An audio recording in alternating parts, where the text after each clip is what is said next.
A lot of people want to be a trainer, but the key characteristic to a great trainer is not confidence, it's not good builder, it's not knows what he knows, it's actually humility. So for those that don't know, what does builder's registration do? Builder registration is the market leader nationally for helping trades and construction professionals get their builder's license. So a lot of our trades dropped out of school at 16. Some of our best builders are not, they're tactile learners. So they're not used to reading big piles of books, and they're not gonna have to read them all, but what we have to teach them is how to navigate those books. So sometimes we'll get people with dyslexia is a big part of construction.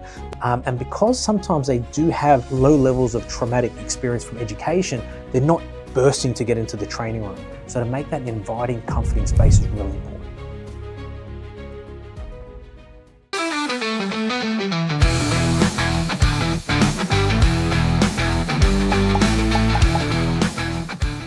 Hey guys, welcome to another episode of the Scottie G Show. Really excited today because my guest today is going to be discussing a topic that is close to my heart. It is part of the construction industry, which has been something that I have been heavily involved in the last few years, heavily enjoying it. And I'm really excited to speak today. So this is Nathan Hawkins from Builders Registration and RBN. Yes. Nathan, welcome to the show. Thanks for having me, Scotty. I'm really looking forward to talking to you. It was great to meet you at our event, and really excited to be part of it. Absolutely. So I met Nathan at the Kingston event, where RBN Group and Builders Reg were there, and there was a ton of builders and tradies there, which was fantastic seeing that room full, and all different little stands of different products in the market, and a great meeting place for the industry to get together, bounce ideas off each other, talk about different challenges, talk about new and exciting things that are happening. And that was fantastic hearing you speak at that event, hence why you're here today, which is great. Yeah, really excited. It was actually a real pleasure to be part of that. It was some things just happened for you, and there were some major legislative changes that got approved through the VBA a week before. The VBA were actually looking for the right platform. We had actually planned the event 6 months in advance, and then a week before the changes finally hit, the VBA is looking for the big platform so they can announce and talk directly to the public. VBA doing a fantastic shifting from VBA to BPC, trying to be more centric with the actual builders and actually work with them hands-on. And they saw that as the perfect event to announce those changes. So we were really privileged. Is that something that you could do now with different councils all across Victoria? Absolutely. We were really lucky. We had about 4 or 5 different councils in attendance. It got a lot of attention. Councils face so many challenges. As a property developer yourself, you know how hard and complicated town planning is. It's not the most popular area of the local council, as you know. He got grilled with a couple of questions. He did. But full respect to front up and actually face the crowd Absolutely. like that. You know, especially for the guy from the VBA as well, Steve. So the fact that they were able to do that, face the public, show that, yes, there was that bit of tension, but by the time we got through those points and those questions, there was actually really good camaraderie there. So we were really privileged. We're hoping to continue that with other councils. And it was actually the largest education event in the construction industry in Victoria because we had over 200 people register. Congratulations. Well done. Keep up the great work in the industry because it's great to see when people that are, whether they're small chippies or they're doing huge high rises, it's great to see all these different people in the same industry, in the same room, all bouncing off each other, all speaking with each other. Yeah, I was really lucky, privileged to see that there was actually some tier ones in there. A couple of, I won't mention names or anything or companies, but there were a couple of CBUs from tier 1 construction there, and they were mingling with some of the big boys were there. Yeah, there were really big names were there, and it was lucky that we also got a lot of young chippies coming through. We've got a big wave at the moment of women in construction, some female carpenters coming through, 2nd and 3rd year apprentices, and we're looking forward to that in 2 or 3 years' time. They're going to start coming through and becoming builders, which is really exciting for diversity in Victoria. Awesome. Now, tell my guests a little bit about yourself, a little bit about your background, what you did before, what you're doing now. Okay, so I'm a owner-director of Builder Registration. There's 3 owners and 3 directors, obviously one being myself. I'm madly passionate about careers. professional development is a really important thing for me. I'm not necessarily from a construction background, but I actually started off in insurance. Got my way through insurance, worked through call centers. I'm 40 years old. Insurance in construction or just, Just general insurance. Yeah, okay. And then I got my start actually with Wesfarmers. So Wesfarmers, I got a few promotions there. I've always been really driven, really career focused, and I sort of wanted to hunt job titles as a young guy coming through. Pretty full of myself back then, and probably still a bit of confident now, but really wanted to start my own business, sort of take on the world. Thought running a business would be the easiest thing in the world. Then I started my own business doing shade cloth advertising to the construction industry. I did that for a couple of years, found out how hard it was to run a business, how hard it was to actually have staff, and how much harder that makes your day, and learned all the challenges, had a lot of the confidence beaten out of me at times and the naivety beaten out of me, but came through and just really enjoyed it, really enjoyed dealing with builders. Then I got approached by the two gentlemen that started Builder Registration. They were a year into the journey, and they asked me to come across and help them grow it. And I've been part of the journey for over 10 years, and I just love what I do. I'm the guy that wakes up at 4 a.m. and sort of goes, and I just love what I do, get in a couple of hours early. Over the last 11 years, probably the biggest thing we've achieved is build an amazing crew of staff. Yeah. Like it's taken us a good 11 years. We've got about That's the heart of every business, isn't it? It is. And I tell you, from the second you walk in the door, we've got the world's best receptionist sitting at reception. I promise you she is. And all the way through to my licensing team, to my training department. They know their stuff. And my trainers are all homegrown. Yep. So every single trainer's come through the system, got registered. And we talk about trainers. A lot of people want to be a trainer, but the key characteristic to a great trainer is not confidence, it's not good builder, it's not knows what he knows, it's actually humility. So the trainers that come through and have the most humble, respectful nature, usually the quieter spoken ones end up being the best trainers. And that goes from the receptionist to the trainer, and that's the culture of an organization. And I'm tipping some of those trainers would be ex-builders, some of them would have swung a hammer their whole life, some of them maybe just know a lot about construction, or they're pretty much all carpenters and all registered builders. So they're all gone through, got the system. They run building sites a day, and they love the industry, and they give back at night. And honestly, it's one of the big separators for us, that we've got that genuine. I love construction, love education, but I cannot sit there and talk to a carpenter about carpentry. It just is phony. It doesn't look real. So when I bring a 50-year-old chippy that's done it for 20 years, has run apprenticeships, got his builder's life, flipped properties, that's the person you listen to. They know the game. Absolutely. So for those that don't know, what does Builders Registration do? Builder Registration is the market leader nationally for helping trades and construction professionals get their builder's license. There's a lot of advertising over Cert 4s and diplomas, and they're all great. RTOs and training organizations are great, but that's just a part of the registration process, and not every state needs to have a qualification. So it's all about real life experience. The line I say to everyone is a taxi driver, a bus driver, and a hairdresser can get a Cert 4 diploma or advanced diploma, but they can't get a license. We have to turn down 8 out of 10 people that contact us, and that's because they don't have the background. It doesn't mean we turn them down, but what we will do is give them the pathway to registration. A really sad conversation that we have weekly is we speak to someone who's a really genuine person, spent a year doing a Cert 4, year doing a diploma, given up 2 years of their life. Now they call me up, ready to start. And say, what do you do for a living? And if it's not the right profession, we can't help them. So they've been sold into something that's just not real. So what we do at Builder Registration, we're very proud of, because we're 100% accountable. If we take $1 from you to come through and get registered, well, then we're taking 100% of the responsibility. Yeah, right.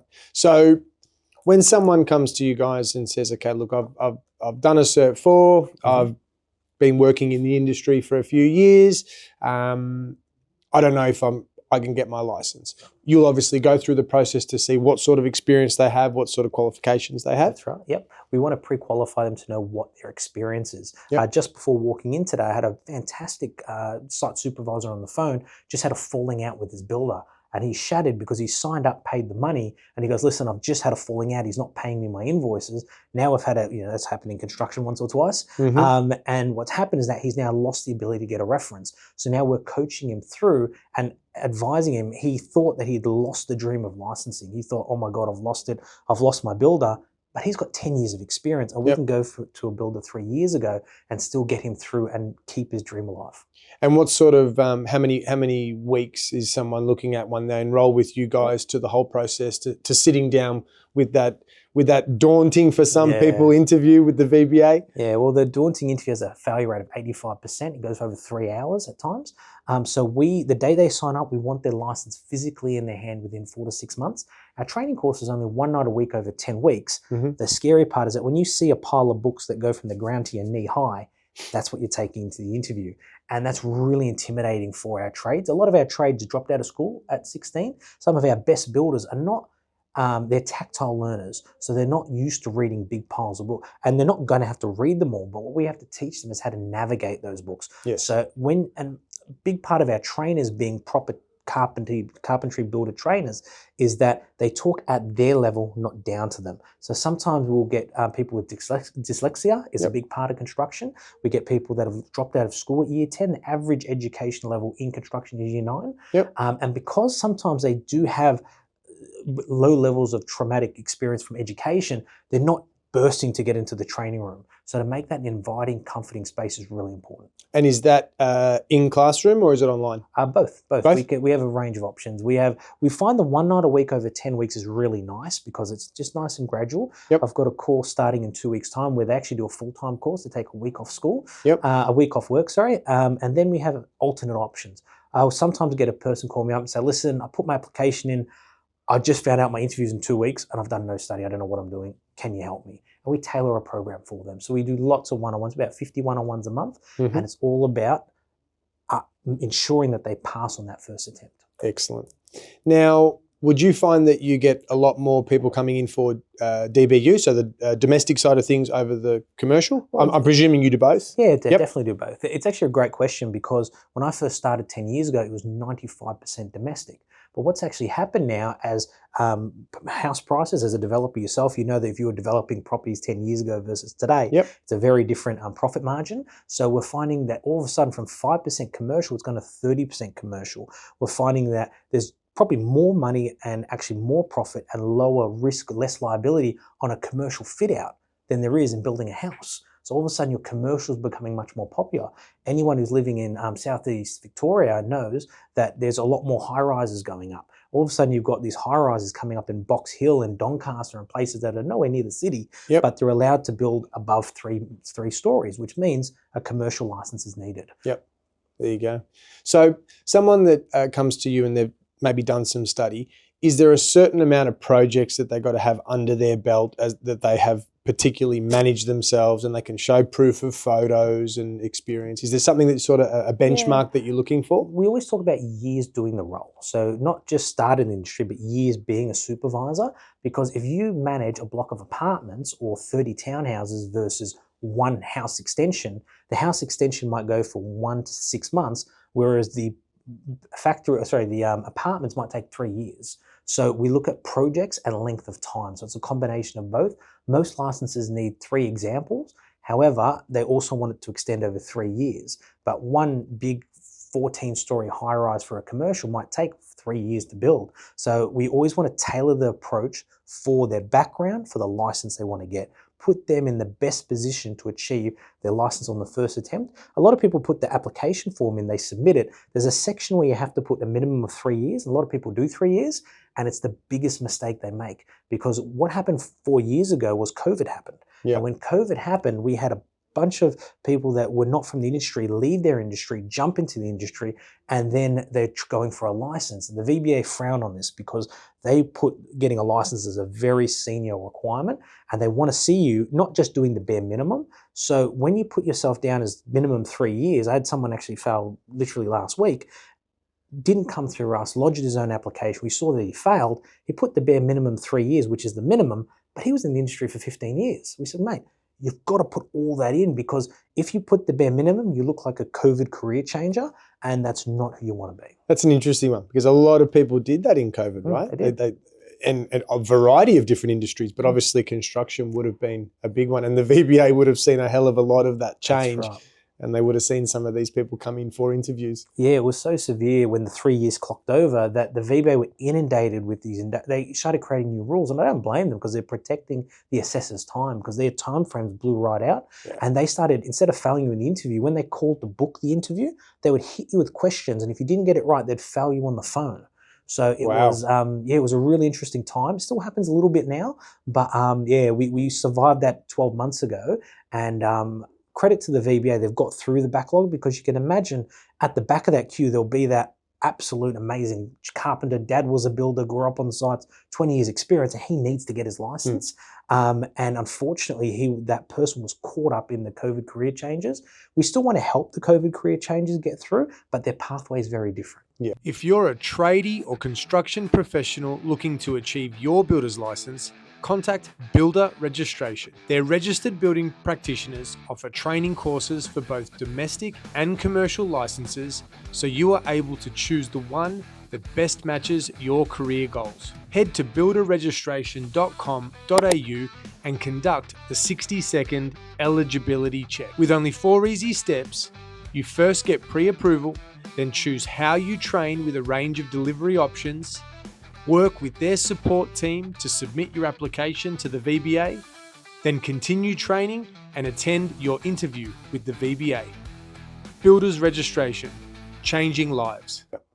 Now, you talked about someone goes through that process, and obviously you guys are there, you're supporting them throughout the process, you're speaking to them each week, answering questions, helping them feel comfortable, because it can be daunting for a lot of people. It is. So you've gone through the process, gone to the interview, they've completely shit the bed, and they've failed. What happens next? Yeah, we had literally 2 weeks. A guy by the name of Nathan was texting me an hour ago, and he unfortunately did fail. And he did say to me, he's actually a lovely guy. I think he's got he's quite a religious guy. He's actually going over to the Philippines to help build houses for the homeless. He's got an amazing background, just an amazing story. Poor bloke went with the wrong company. I actually know he's actually a nice guy, the guy that runs it, but unfortunately wasn't prepared, failed his interview. And he just said, listen, I was a nervous wreck. Yep. I was just so bad for it. And I said, well, listen, you don't have to sign up with me, because I can promise you the second time you do it, even by yourself, you're going to be calmer just for the sake that it's a second attempt. We would love to hold your hand and support you. And I can tell you, your background is strong. You can tick all the boxes. You will sign up with me and you will leave me with a license. It may take a second or third attempt, but we really want you passing first time. And having that confidence, knowing that it's not all or nothing, knowing that when they turn up to the interview, it is not pass or fail. It's if you don't pass, you'll pass on the next attempt. Gives you enough confidence that you should pass on the first attempt. And it's great to hear that you guys really stick with your customers. So the whole intention, and I love the slogan, changing lives, because it does. It literally will change these people's lives. Yeah. And you spoke about a really good story, and I'll touch on it now, and you can elaborate, where you spoke about one of your customers. I think he was a chippy. He was working for somebody else, went and got his license, but he just handled it brilliantly. He didn't walk in the next day with the big F you to the boss, I'm out of here. He handled it nicely, and he transitioned himself, he communicated, and I thought that was a really good story. Yeah, we call them what we call a seesaw builder. So what a seesaw builder is, and it's my favorite type of builder, I can give you countless examples of fantastic successes that are in the industry right now, leading examples. And what happens is you have different motivators to get registered. And I always say this, external versus internal. And when you're always dumb joke I say is, can anyone put your hand up if you've met a builder and you think, how the hell did that guy get his builder's license? Everyone puts their hand up, right? And you think you get anger towards them, and you've got this rage. How the hell did he? I haven't got mine yet. That's an external motivator. That shouldn't be the key driver here. There could be other things where you hear about people flipping properties and doing these amazing things, and you're a little bit envious of that. It's an external motivator. I always talk about what actually do you want to do? Because there's a lot of fame and there's a lot of prestige in flipping properties, as you've done yourself, which is fantastic and amazing. And people look up to you because you've done such an amazing job and you have a great story, but that's not for everyone. Sure. Young Josh was actually in the room at the time. Him and his business partner Nathaniel got registered. And the first thing they did was, a lot of people go, nah, stick it up the boss. I'm quitting the second I get it. Again, external motivator. So what he did was he kept working. So we used the Seesaw. So this side being the amount of income he brings in as a carpenter. Yep. This side using his building license. And he started taking on weekend projects. And then he took out his first permit. And then Nathaniel got off the tools and started committing to the business. Josh stayed in the business. Gradual. Then he got to that tipping point, and I actually had a function that weekend, and he came to me and he said, listen, I got my license 18 months ago. I'm so excited. Just handed in my resignation. I start full-time on Monday.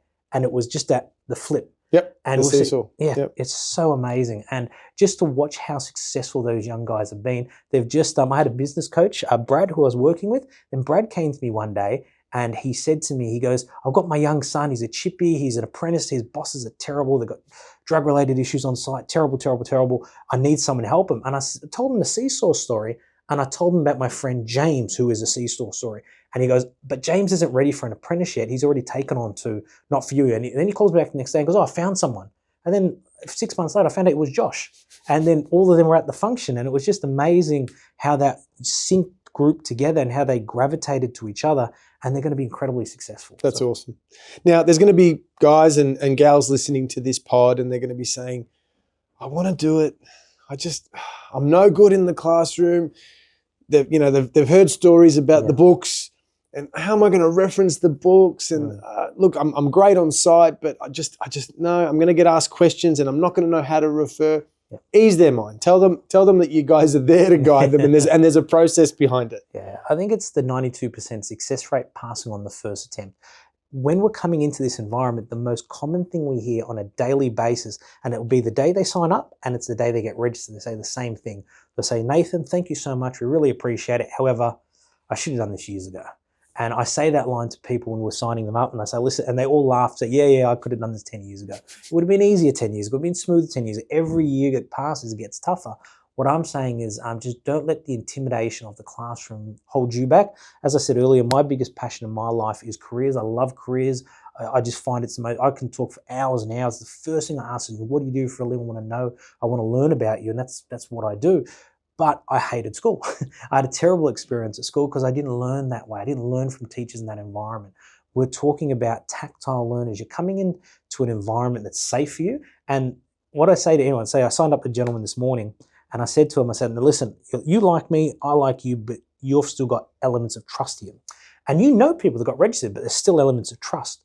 Where the same thing happens every class I run, every single class. Halfway through the class, there's a Mexican wave of everyone going, I'm in the right place. Yeah. And you don't get it from me. It's like some weight off the shoulders. Yeah. And you don't get it from me or the salesperson or the CSO, the lady putting your application. It's when you sit in and the trainer talks to you and talks to you at your level, and you look around the class and there's no taxi drivers or hairdressers. It's all site supervisors, your peers. You're listening to the questions and you go, this isn't a Cert 4, this isn't a diploma. This is where I get licensed. That is awesome. So,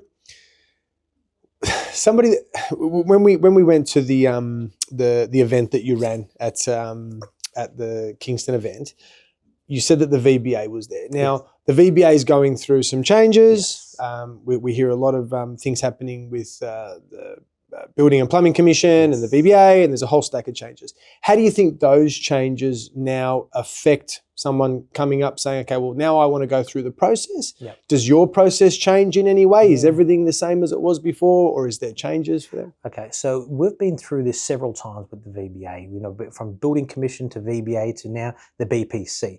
We also changed 8 years ago, they changed the application. So BPC being Building and Plumbing Commission? Correct. Yep. Yep. And then what happened 8 years ago was they overhauled the entire application overnight. Whenever the new application comes in, you get a 3 to 6 month buffer, which you can actually lodge the old application, then the new one comes in.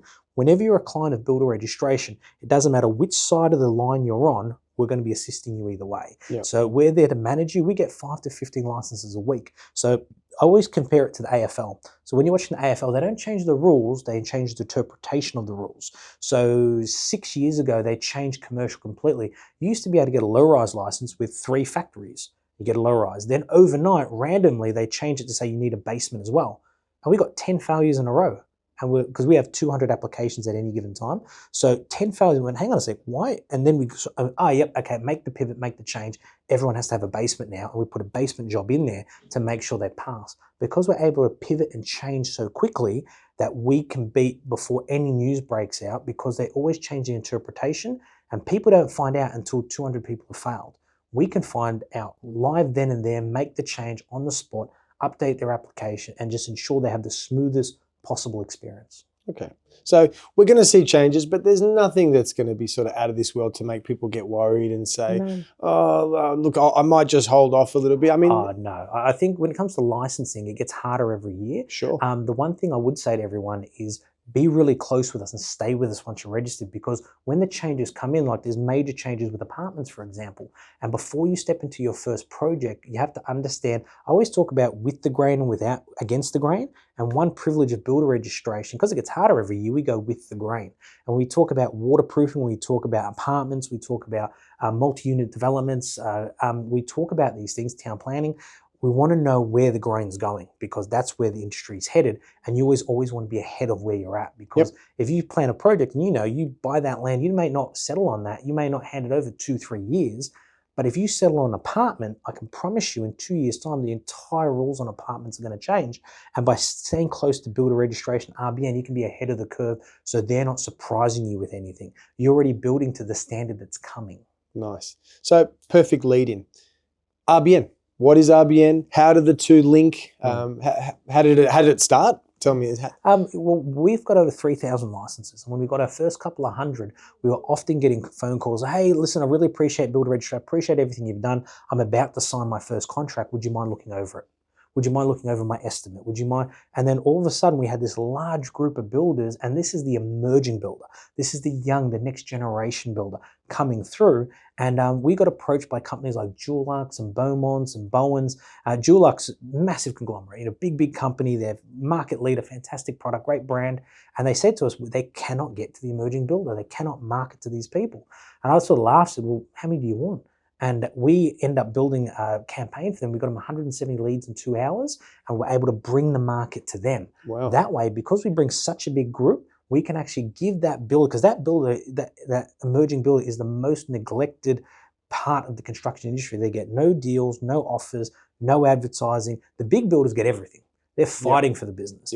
But if you're doing pricing structures, absolutely buying power, we're able to give that small builder who's trying to fight against the big builder, trying to fight for their footprint in the industry, we're able to give them volume rates from day one.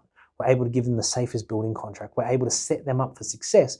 Really sad fact is when we got our first 1,000 people registered, we checked it after 5 months, and out of 1,582 weren't registered anymore. And that's after 4 years. Wow. And what that would that's tell... That's a huge percentage. And that's actually standard in the industry. So what we said is we have the social responsibility is that there's no point spending money with us chasing registration to go bankrupt. You're better off keeping your money. So what we did was we made a point of change at that point in time to say, okay, no, this next 1,000 is going to make that 5 years. I love that. What can we do for them to help them? And we looked at, okay, if you get to 10 years, only, I think it's 7% of builders make it to 10 years. What's the difference between a 1-year builder and a 10-year builder? Well, they've got a great contract. They've got great trades, they've got volume buying, they've got set product procedures and documentation. What can we give the 1 year to give them the 10-year advantage? And that's what we modeled RBN on. Love it, because we know construction is difficult. We've seen a lot of builders, obviously, that had fixed price contracts and went through some really, really tough times. So I love the fact that you guys are sort of putting your arms around the industry and saying, hey, just because you've been through us and you've now got your license, we don't have to say goodbye. No. Like stay here. We will help you. One thing I loved about at the seminar, and I've been looking on your website, is the assistance from the early stage. So insurance, contracts. So I think that's a really big one, because ensuring that a bulletproof contract that can help protect the builder, because we all know in this industry the builder's always got his pants down with this in terms of trying to get payments, in trying to deal with his suppliers, in trying to manage the costs on site. It is always an uphill battle. So tell us a little bit about the beginning stage. So even before we send a set of plans through and we want to start getting some pricing on certain trades. Yeah, there's a couple of different ways that RBN help. 3 different ways we could tackle it. Number 1 is we have the safest contract in the market. It's specifically geared to protect the builder. If we had a whiteboard, I could draw it up, but we have the triangle of construction. And the triangle of construction is when someone's building a job, the first thing a client does is they source an architect. The architect then gets engineered to do the drawings, and then a builder has a carpenter build the job. So you have an architect, an engineer, and a carpenter as the 3 key parts of the triangle. Now, in the middle of the triangle, I draw a big B to say the builder, because that's the person coordinating everything. Now, if you went to a pub or a bar or anyone and you saw 3 carpenters, 3 architects, and 3 engineers having a drink, odds are they're not talking to each other. They're very different personalities. The architect is artistic and creative. The engineer is all about the numbers, probably not the best people skills, right? And the carpenter is the tactile person, probably louder group than the other 2, right?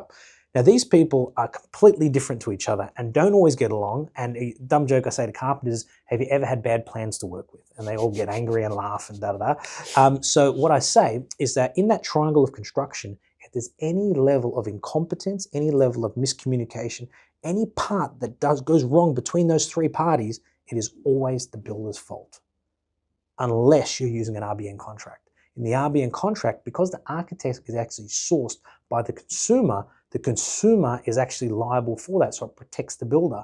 Another common one is how often a builder builds for a client and the client's brother has a flooring business, and they do something for their house. They say, I'll build you, but my brother is doing the flooring. If the brother stuffs up the flooring, it's the builder's fault because under the builder's contract, unless they're using an RBN contract, where again, the builder is protected. Now that's one example. We have 10 examples of how the contract's geared towards the builder. And I promise everyone is that when you build with that contract, you see the difference, you won't go back. That's just what you use. And that's available to builders as long as they're part of the, I think it's called the RBN Mate. The RBN Mates, yep. As long as they're part of the RBN Mates, they get those services? Absolutely. We actually don't even want to exclude it to RBN Mates. We just want all builders to be looked after under this platform. And we just think that that's the safest platform for them. And we just want people leveraging off. It's not a money-making scheme. It's about improving the industry, giving back, and ensuring that in our ecosystem of RBN builder registration, our ecosystem of construction, it is the safest ecosystem for the builder to operate in. I love it because after you've got guys that have come along and got their license, and they're now in the industry and they're constructing and they're keeping that communication through RBN, they're only going to then speak positively about you guys to other people in the industry and other trades that they meet on site. And people are going to say, oh, you got your license. Where did you do that? And then that ecosystem continues to grow for you guys, which is great because, like you said, there's so many builders that have done it tough, and there's a lot of builders that are doing really, really well. And the builders that are doing really, really well, they've got great communication with staff. They've got great networks in the industry, acquiring products that they need. They're getting things at the right prices. They're able to bounce issues off with other people, learn from a legal perspective or from a contracts perspective. So I would love anyone that's listening to this pod, get in contact with you guys because you're there to help. And there's so many things that you can offer them. One of the most surprising things is we always, from high school days and university days or anything when you're growing up from primary school, we always think of popularity and success comes together. And if you look at the most popular captain of the football team or whatever, there's popularity and success come together. And people always look at being a successful builder, a registered builder, as a big success.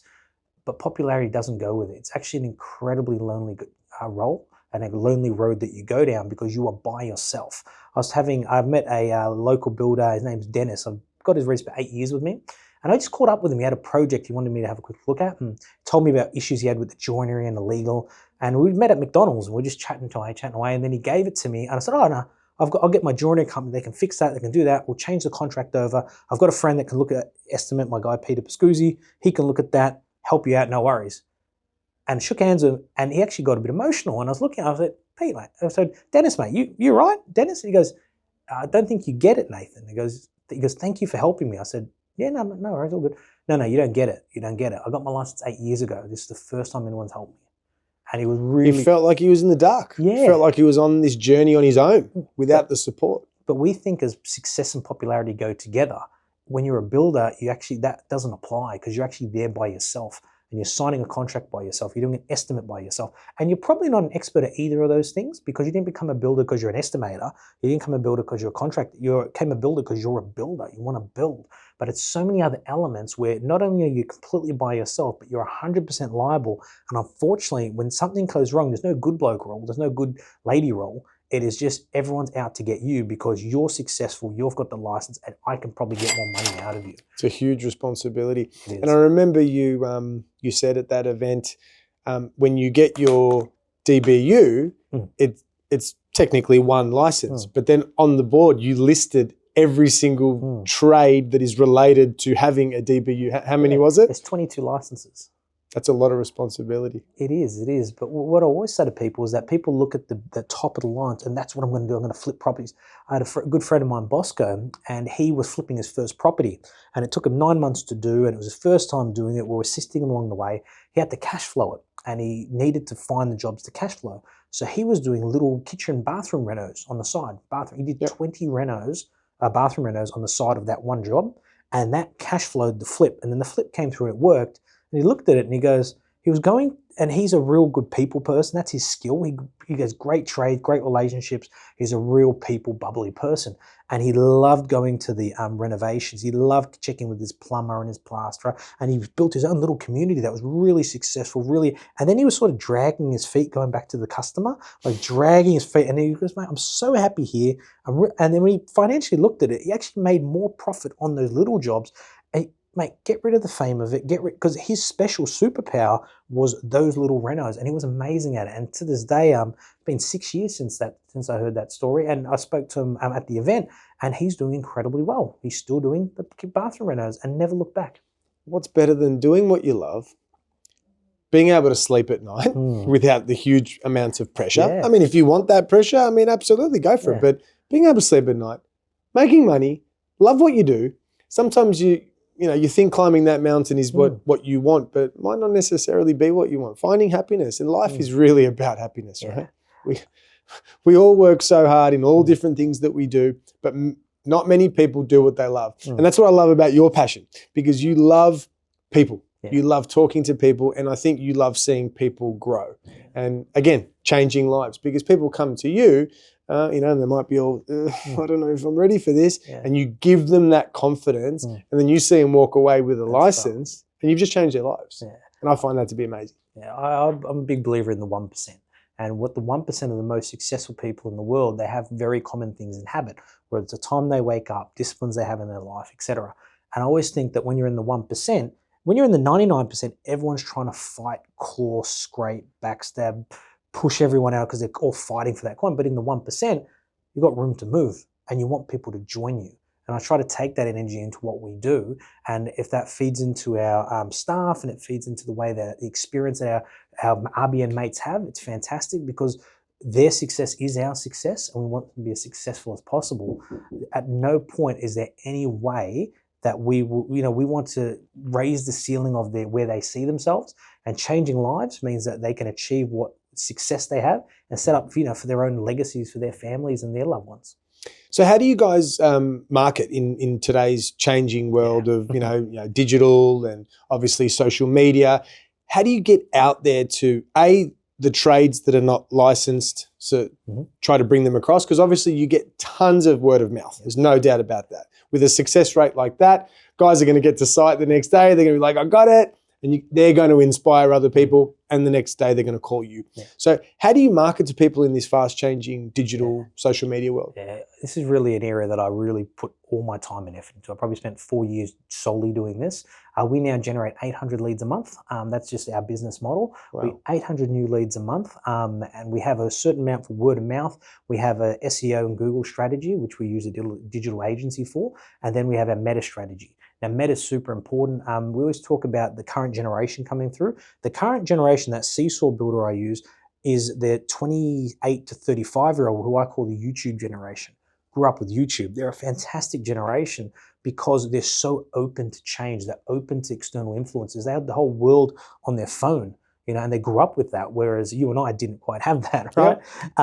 So what I find with them is that our generation and generation before us weren't open to change as much. They were very, my boss did it this way, so I do it. Yes. The new generation are open to change. Other thing, I had a young 26-year-old go, mate, why would I Google it? I just TikTok it. And I went, hang on a sec. What, you do career advice on TikTok? Yeah, of course. What am I going to do? Use Google? And then my son, who's 12 now, laughs at me using ChatGPT because I think I'm pretty cool using Chat. He goes, mate, what are you using ChatGPT? You're so old, Dad. And he's 12, So they all have. So we find TikTok and your metas are super, super important. Yeah. Always, for any advice for anyone looking to grow in leads, just always have to think about. People think about, I want to educate, I want to show them, expose them. No, what you actually want to do is control their journey and how they journey. And the journey is inquiring, finding out, lodging their interests or capturing their details. Yep. Then you get them into the funnel, and then understanding how you service your funnel is incredibly important. Our database is about 26,000 deep. Wow. And we've custom built that over 10 years. We're very proud of that. We had 3 people sign up this week that actually inquired from us 8 years ago. And that's sometimes it takes them that long to actually sign up. So I saw the sign up come through. I said, hey, that guy, this person's database. I said, oh, he worked for me 8 years ago. How did that work? And that funnel is really important, especially for us where they call us continuously. I should have got registered 15 years ago. Yeah. Odds are they inquired 15 years ago as well. So by keeping their information, keeping front of mind is really important. But some of those people maybe weren't ready personally, right, or maybe they weren't ready experience. Maybe they needed to, look, let's go back to the drawing board. I'll do a couple more projects. Then I'll come back when I'm ready. So you would have had all different people have all different things. When you were talking about the marketing side, Yash, my producer over there, his ears pricked up because he does all the marketing and socials for us. And then the moment you said TikTok, he's probably shaking his head saying, don't give me another job because I'm doing so many different platforms. It is hard. It's a full-time job with all the platforms. It's so complicated.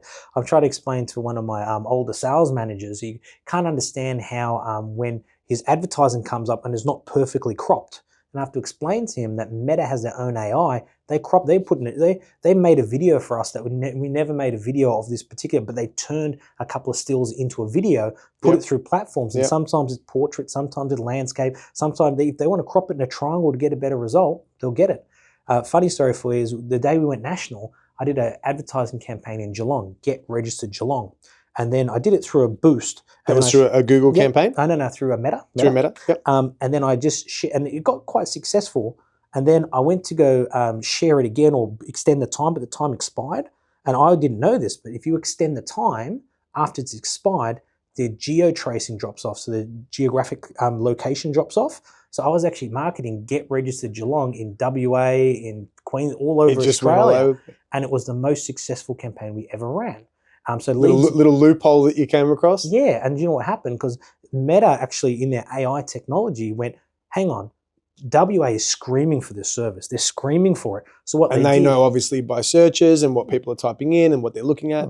But then it had the intelligence to say, hang on, I know that it's going to respond to registration, licensing, help. So they took Geelong, put it on the back of it and advertise. And then we went from $30 a lead to $4 a lead. Wow. And we got inundated with all the, and we didn't know what had happened until we worked out the mistake I made. And then overnight, a good mistake. We went national overnight. Fantastic. Now, I know you're passionate about your staff and passionate about the team and the morale in the place. So I don't want AI to be replacing people, but are you now using AI in different parts of your business, or are you looking at how you can use AI? Well, I think the first step, before you get too carried away with AI, I think you've got to go fundamentals of automation. Automation is actually more important than AI. Yep. So what happens is... in terms of like streamlining processes? Yeah. So I'll give you an example. When COVID hit, I was talking to a business coach, a mentor of mine, and he goes, oh, Nathan, how did you script it? Oh, mate, I told him how impressive I was. I flipped the business. We were classroom learning, paused everything. In 48 hours, I brought it straight up to speed, all online, Zoom, 100% got the whole business. Look how amazing I am. And he goes, yeah, that's really good, Nathan. Congratulations. Zoom came out in 1996. You are now only 20 years behind. Before, you were 50 years behind. I was like, oh, that's a kick in the ass I needed. So when we talk about AI, you can put AI in the business, but if you don't have your sound automation to begin with, start with the automation, and the automation with AI will feed into the automation. A lot of people are still, just when an inquiry comes into your business, how is that inquiry serviced? So we have our inquiry come in, and the old way we used to come in, over 50% of our leads come on the weekend. Monday morning we upload it into our CRM, we send the client a message, we then pick up the phone, give them a call. That's terrible. What has to happen is that they have to have a response within like an hour. Yep. So what happens now is that automation comes through the system, automatically populates the CRM, goes through our translation platform, communication platform, then a SMS goes out to the client with trigger questions for them to respond. Then after all that automation, then put the AI on top of that. If you put the AI to begin with, you're still doing all the steps beforehand to then trigger the AI. It's not there. The power of AI is how it works off the back of automation. That's super interesting, because I know businesses now are sort of looking at how they can implement it in certain ways, but I think efficiencies is the big one, and that's what people are going to be doing a lot of. So if I'm someone that I want to sign up, or I want to find out more, do you have multiple sites? Let's say I prefer to come in person. I don't want to be sort of sitting behind my laptop. I prefer the classroom environment. I prefer to talking to a trainer. Have you got various sites geographically? Yeah. In Victoria, we've got sites all over the state. We've got about 15 locations face to face. We've got a head office in Brayside. We also, on our website, builderregistration.com, we've got a live chat there, and that's not a chatbot. That's actually a person there typing, and during business hours, you get a response within 20 minutes. And that's again, and when you fill that in, it automatically goes through all the automation, registers your details, information gets sent to you so you can find it really quickly.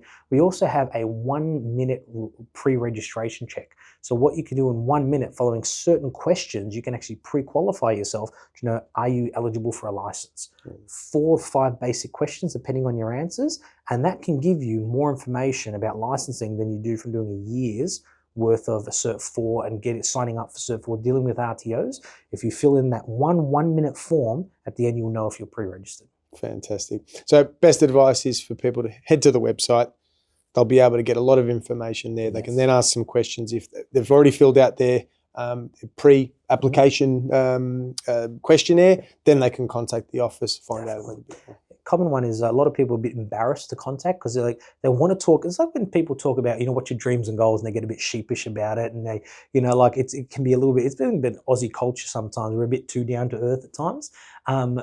It's okay to talk about what your goals are. And please note that when you reach out to us, 8 out of 10 people don't get signed up because they're not ready yet.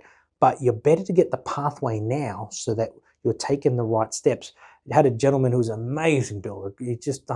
He's done some huge commercial premises. He built one of the theme parks up north in Queensland. He's done Wet and Wild. He did a lot of work on, and he can't get registered because he wants a domestic license. Right. Now, had he contacted us 6 years ago, we would have told him, because what he's done now is he spent too many years in commercial, that his domestic experience, which is amazing, is now too far for the VBA to recognise. Right. Had he have known that, he just had to pick up the occasional house on the side just to keep the knowledge relevant, and he would have got his license. Build that experience without being too far away. That's right. In terms of the lead time. Yeah. So understand where you might be 10 years away from licensing, but get the advice now so you know the things that will make you eligible for the license. And sometimes it's a psychological move too. Once you've made that first step, you've made a little commitment to yourself in terms of, I'm going to do this.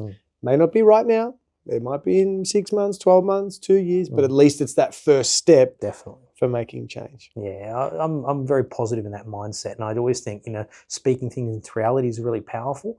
Just even if you're just talking to yourself and you're talking about, okay, if I was to be a builder in 10 years' time, what would my life look like? Who are the connections that I have? Who would I have in my life?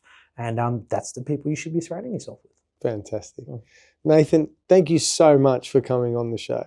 I love what you're doing. I love what you're doing for the industry.